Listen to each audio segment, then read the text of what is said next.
Increased global temperatures have had detrimental effects on many areas of the climate, including the Amazon rainforest.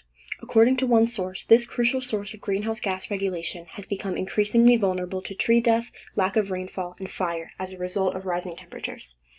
According to another source, increasing temperatures cause increased transpiration, which enhances water loss of the soil of these plants and thus increases rates of tree death. This, combined with lower rates of rainfall as a result of temperature increase, means certain devastation for the Amazon rainforest and other tropical forests. As temperature rises and more trees continue to die, atmospheric carbon dioxide levels are likely to rise as a result. As more carbon dioxide collects in the atmosphere, the global temperature will rise. As the temperature rises, more trees will die. This cycle will continue to circulate until it is disrupted by active measures to reduce the effects of climate change. The increased drying of the soil in this region has negative effects on the local communities as well.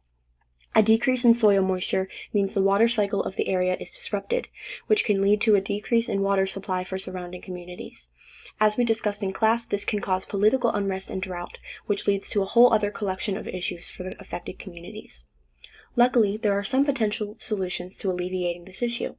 As always, passing legislation and enforcing policies that inhibits human activities that contribute to climate change would decrease the effects of this tremendously. This can include education on the importance of green behaviors, such as recycling and limiting unnecessary water consumption.